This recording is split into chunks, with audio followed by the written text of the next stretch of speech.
Pak Din nak membaja kelapa sawit ni. Sawit Pak Din. Okey, ni tengah hari. Dalam pukul berapa ni? Pukul 12 tak sampai. Baja buah jenama tawikun. Tengok. Jenama tawikun Pak Din guna. Okey. Tengok Pak Din ya. Memang selalu guna tawikun ni. Memang kalau ikutkan Pak Din setahun 2 kali. Paling sedikit pun setahun sekali Pak Din mesti guna tawikun. Yang lain baru kita guna baja lain ya. Kalau direct tawikun pun boleh, tapi Pak Din biasa tercampur-campur lah ya. Jenama tawikun nampak ni. Ni. Okey. Nampak Ni semarit untuk sawit Pak Din. Ni kebun Pak Din. Ini kalau ikutkannya lebih daripada 12 tahun pokok sawit Pak Din ni ya. Dulu kebun ni memang semak Lepas Pak Din balik ke Sabak Benam, Pak Din betulkan balik kebun ni. Alhamdulillah sekarang ni dah cantik kebun ni dah keluarkan hasil lah. Dulu sebulan dapat 200-300 ringgit je. Memang semak teruk tengok ni Pak Din terpaksa buat busut, sistem busut kebun ni. Tengok batang sawit dia tak besar daripada bawah. Kebun ni memang terbiar lama tak berjaga, jadi batang dia tak besar. Sebab pada mula tanam, pembajaan, semak kebun ni. Tapi apabila dah Pak Din balik Sabak Benam dalam masa 7 tahun ni, Pak Din dah betulkan kebun ni. Alhamdulillah kebun ni dah bersih semua. Pak Din memang kebun Pak Din memang keadaan macam ni lah.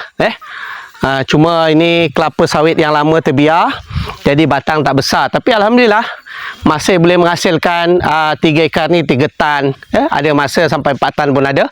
Kadang-kadang 2 tan setengah. Macam itulah. Banyakkannya kalau ikut setahun Pak Din akan guna 2 kali baja ni ataupun sekali. Yang lain Pak Din biasa guna baja-baja jenama lain. Guna Grosoni ke, Yara ke, MPOB.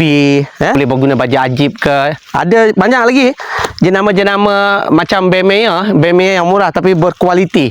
Ada Dan kita boleh gunalah mana-mana kita suka jenama baja yang kita suka. Tapi yang penting hasil daripada lepas kita baja, kita kena tengok result dia adakah baja tu sesuai kepada tanah yang kita tabur dekat sawit ni Dulu masa Pak Din pulihkan kebun ni, baja tawikun ni Pak Din guna 2 tahun bermakna sampai 6 kali baja. Mana 1 tahun tu Pak Din baja 3 kali, kadang tu sampai 4 kali.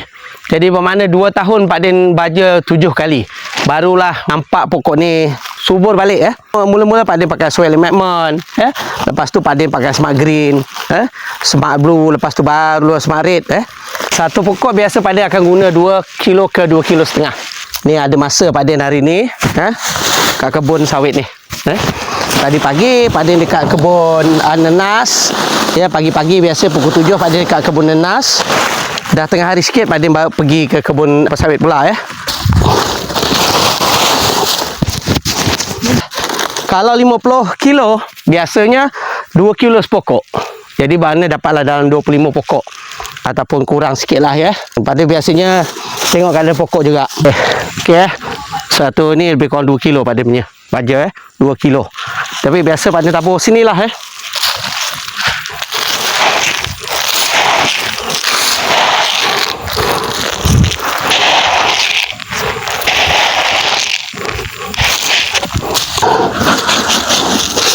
Ini cara Pak Din lah tak samalah masing-masing cara dia